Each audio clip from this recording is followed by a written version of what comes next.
wa na'udzu billahi min syururi anfusina wa min sayyiati a'malina. May yahdihillahu fala mudhillalah wa may yudlilhu fala hadiyalah. Asyhadu an la ilaha illallah wa asyhadu anna Muhammadan abduhu wa rasuluh. Allahumma salli wa sallim wa barik ala Muhammad wa ala alihi wa sahbihi ajma'in. Ayuhal mu'minun al-hadirun, usikum wa iyaya bitaqwallah faqad fazal muttaqun. Qala Allah Ta'ala fi kitabil karim wa biqaulihi yahtadil muhtadun. A'udzu billahi minasyaitonir rajim. Wa'budullaha wa la tusyriku bihi syai'a wa bil walidaini ihsana. Sembahlah Allah, jangan kalian perserikatkan Allah dengan sesuatu apapun. Wabil walidaini ihsana, dan berbuat baiklah kamu kepada Allah. Surat An-Nisa ayat 36. Kaum muslimin yang berbahagia, pertama, marilah kita semua bersyukur kehadirat Allah Subhanahu wa Ta'ala. Dengan rahmatnya kita bisa hadir kembali di masjid, rumah Allah yang sama-sama kita banggakan ini. Salat dan salam senantiasa kita mohonkan kepada Allah supaya Allah curahkan untuk junjungan kita Nabi besar Muhammad sallallahu alaihi wasallam. Kaum muslimin berbahagia, topik khutbah kita kali ini akan membahas ganjaran hebat bagi orang-orang yang berbakti sungguh-sungguh kepada kedua orang tua. Ganjaran hebat, bukan ganjaran biasa. Islam adalah sumber rahmat, dan tujuan diturunkannya agama Islam ini adalah sebagai sumber rahmat bagi kita. Semakin taat kita kepada Allah, semakin rahmat itu akan berlimpah kepada kita. Tapi sebaliknya, semakin kita jauh dari Allah, maka justru lawan dari rahmat yang akan kita terima, bencana. Maka dalam Islam ada semacam pintu khusus, pintu istimewa yang memungkinkan kita, setiap kita tanpa kecuali, mendapatkan rahmat istimewa itu. Apa pintu itu? Pintu itu tidak lain dan tidak bukan adalah berbakti kepada orang tua. Kaum muslimin berbahagia, saya yakin dan percaya kita semua sebagai orang yang tinggal di ranah Minang mengikuti informasi berita yang terjadi di daerah kita kurang lebih 1,5 bulan yang lalu. Salah satu anak kemenakan kita di Kabupaten Padang Pariaman, masih gadis, baru saja tamat sekolah, punya cita-cita hebat luar biasa. Sehari-hari menjajakan goreng dengan landasan itikat yang sangat hebat. Apa? Membahagiakan orang tuanya, ingin membangunkan rumah untuk orang tuanya, mengangkat derajat orang tuanya. Lalu apa? Membeli laptop kalau suatu saat dia kuliah. Hebatnya lagi, di satu sisi, si anak gadis ini adalah seorang hafizah, hafal Al-Quran. Si gadis ini, anak kemenakan kita ini, tidak mengenal gengsi. Seorang gadis cantik, kata orang, tidak mengenal gengsi, mau menjajakan goreng sehari-hari tiap sore di sekeliling kampungnya. Dengan itulah dia ingin membuktikan cinta kasihnya kepada ibunya berbakti untuk membuatkan rumah yang bagus untuk ibunya. Tapi Allah mentakdirkan lain. Apa yang terjadi? Seorang preman bejat memperkosa dan membunuh si anak gadis ini. Naudzubillah. Tapi apa yang terjadi di balik itu?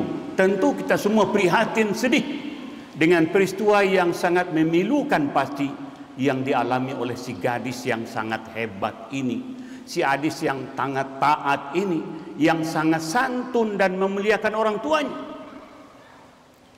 Tapi apa yang terjadi yang di luar perkiraan banyak orang? Ternyata Allah buktikan bahwa siapa saja yang membuktikan dan sungguh-sungguh berbakti kepada orang tuanya, Allah turunkan rahmat yang tiada terkira. Kaum muslimin berbahagia. Dari informasi harian yang kita terima, coba bayangkan sudah lebih 40 hari si anak gadis ini meninggal. Hampir setiap hari saja orang datang bertakziah ke rumah almarhumah ini. Hampir setiap hari, ramai.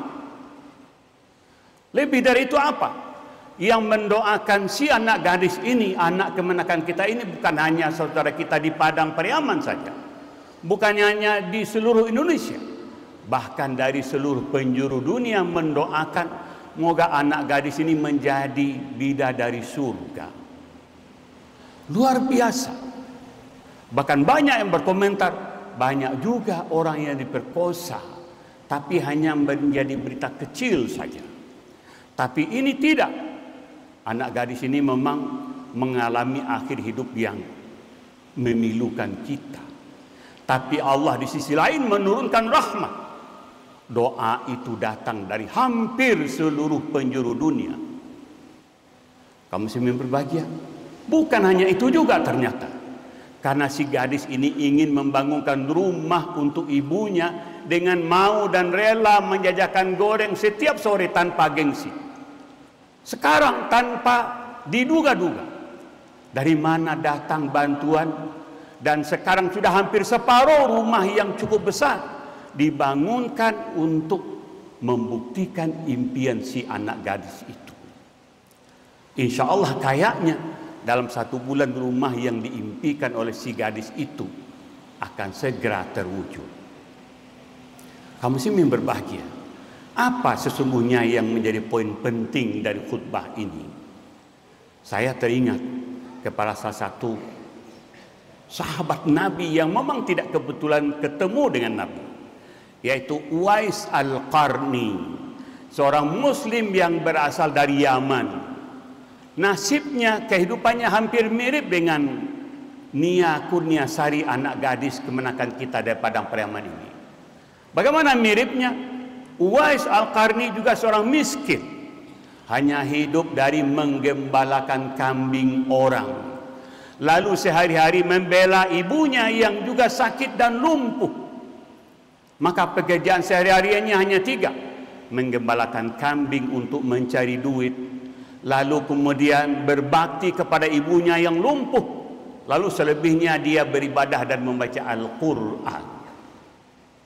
Pernah satu kali Uwais ingin menyampaikan kepada ibunya, "Bu, bolehkah saya suatu kali nanti datang menemui Rasulullah? Saya sangat rindu." Kata si ibunya, "Boleh nak, asalkan engkau begitu sudah ketemu dengan Rasulullah, segera pulang ke Yaman lagi." Maka datanglah Uwais ke Madinah. Tapi apa yang terjadi? Sayangnya begitu beliau datang, Rasulullah sedang mengikuti peperangan. Dan dengan demikian beliau segera balik ke Yaman, menyampaikan kepada ibunya bahwa dia tidak bisa ketemu dengan Rasulullah. Tapi saat beliau ketemu dengan Ali bin Abi Thalib, dan Ali melaporkan kepada Rasulullah, "Hai Rasulullah, seseorang datang dari Yaman ingin menemui engkau." Kata Rasulullah, "Iya, saya sudah tahu siapa yang datang. Namanya Uwais Al-Qarni. Di tengah telapak tangannya engkau akan bisa melihat ada warna putih." Lalu apa yang terjadi dengan Uwais? Uwais miskin seperti yang saya katakan tadi. Hidupnya sangat sederhana. Lalu sehari-hari hanya mengembalakan kambing, tidak banyak kenal dengan siapapun. Tapi di hari meninggalnya, orang pada heran. Ribuan orang datang bertakziah. Ribuan datang orang menyelenggarakan jenazahnya. Mulai dari memandikan, mengkafani hingga mengantarkannya ke liang kubur. Orang-orang di sekitar itu pada bertanya, siapa sesungguhnya yang datang bertakziah, datang menyelenggarakan jenazah Uwais Al-Qarni? Akhirnya salah satu ulama di saat itu mengatakan, mari kita ketahui, Uwais ini bukanlah termasuk penduduk bumi. Dia sesungguhnya adalah penduduk langit yang justru jauh dicintai oleh para malaikat. Maka yang turun dan datang bertakziah adalah malaikat yang mengubah bentuknya seperti manusia. Inilah kehebatan dua sosok manusia. Tadi saya di awal bercerita tentang Nia Kurniasari, anak kemanakan kita dari Padang Pariaman, dan Uwais Al-Qarni. Dua-duanya sama, mirip, sama-sama mencintai secara sungguh-sungguh orang tuanya. Maka balasan yang diberikan Allah adalah apa? Karena kedua-duanya adalah penduduk langit, maka Allah perlihatkan kepada mereka dan Allah anugerahkan kepada mereka rahmat yang luar biasa. Dan itulah yang saya katakan dalam judul khutbah kita kali ini, ganjaran hebat bagi orang-orang yang berbakti kepada kedua orang tua. Maka Rasulullah SAW ditanya oleh salah satu sahabat beliau, Abdullah bin Mas'ud. Apa kata Abdullah bin Mas'ud? Ya Rasulullah, ayu amal afdalu ilallah, amal manakah yang lebih utama di sisi Allah? Maka Rasul menjawab, yang pertama, as-salatu ala miqati. Pertama, salat pada waktunya. Summa ay, kemudian apa yang kedua? Kata Rasulullah, birrul walidain, berbakti kepada kedua orang tua. Kaum muslimin berbahagia, coba bayangkan sesudah salat, amal yang paling utama dalam Islam adalah berbakti kepada orang tua.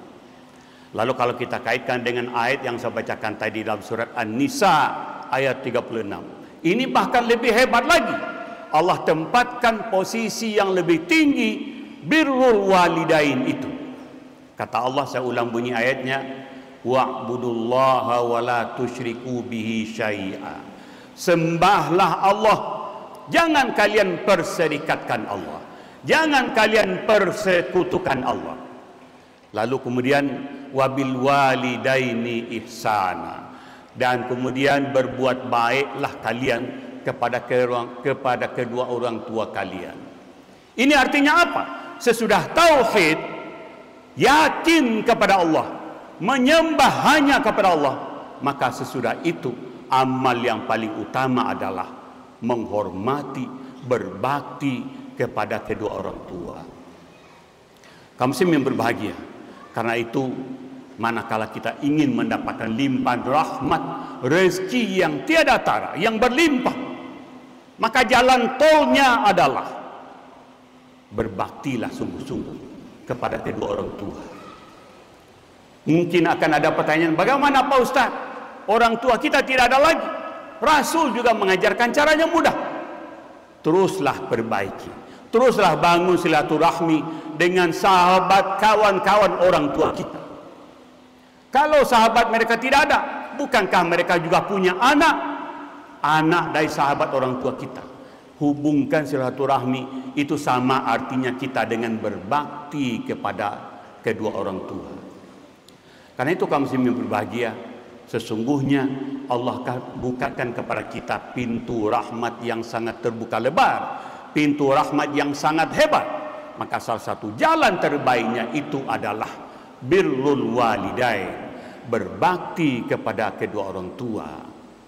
Karena itu dengan simpati dan empati kita dengan anak kemenakan kita di Kayu Tanam, tapi Nia Kurniasari, anak kemenakan kita itu sudah memberikan iktibar kepada kita, pelajaran penting bagi kita.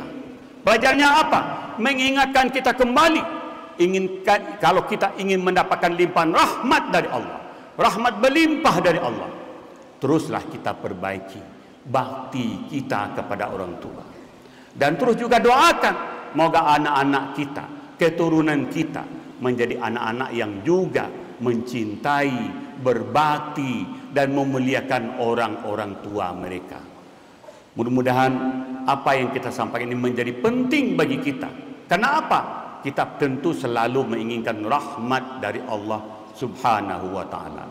Aqulu qouli hadza fastaghfiruh innahu huwal ghafurur rahim. Ya Allah, anugerahkan pujian terbaik bila hadir engkau ya Allah, anugerahkan kebesaran kelancaran untuk memuliakan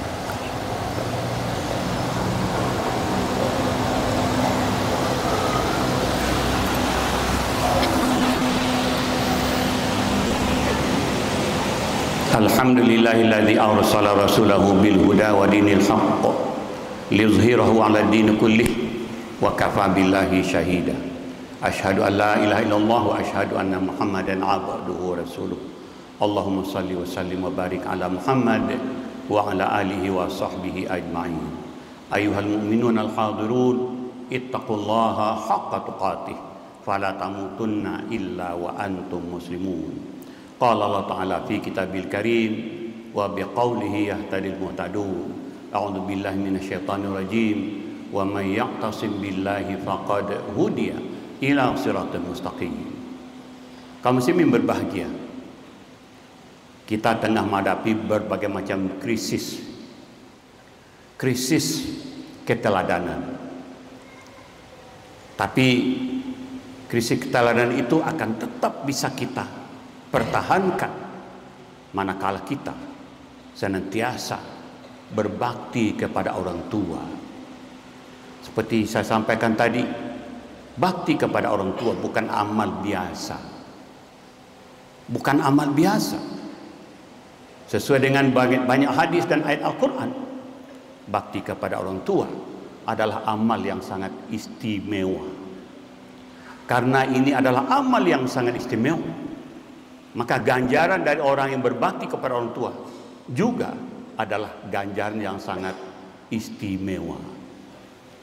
Maka ingin kita memperoleh rahmat dari Allah, kemudahan segala urusan, rezeki berlimpah, kelapangan hati, ketenangan jiwa, teruslah kita berbakti kepada orang tua. Inilah jalan terbaik. Karena itu, kalau ini semua kita lakukan, dan kemudian kita juga mendoakan anak keturunan kita, maka insya Allah kehidupan kita akan senantiasa berlimpah rahmat dan redha dari Allah Subhanahu wa ta'ala. Bukankah dalam hadis Rasulullah dikatakan bahwa ridallah fi ridal walidain, kita akan mendapatkan redha Allah manakala kita senantiasa melakukan hal-hal yang membuat orang tua kita redha kepada kita. Orang tua redha kepada kita. Ridallah fi ridal walidain. Innallaha malaikatahu yusalluna 'alan nabi. Ya ayyuhalladzina amanu sallu 'alaihi wa sallimu taslima. Allahumma salli 'ala Muhammad wa 'ala ali Muhammad kama sallaita ala Ibrahim wa ala ali Ibrahim fil alamin innaka Hamidum Majid. Allahumma ighfir lil muslimin wal muslimat wal mu'minin wal mu'minat al ahya'i minhum wal amwat bi rahmatika ya qadiyal hajat. Rabbana zalamna anfusana wa illam taghfir lana wa tarhamna lanakunanna minal khasirin.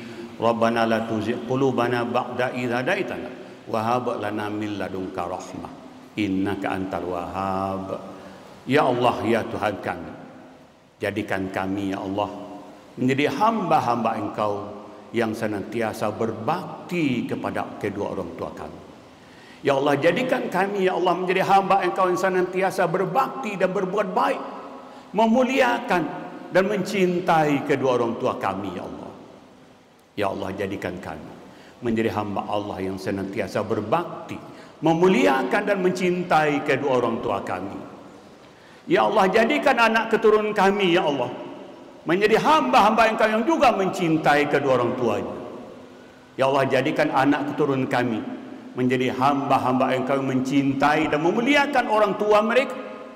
Ya Allah, jadikan anak-anak keturunan kami menjadi hamba-hamba Engkau yang berbakti, mencintai dan memuliakan orang-orang tua mereka.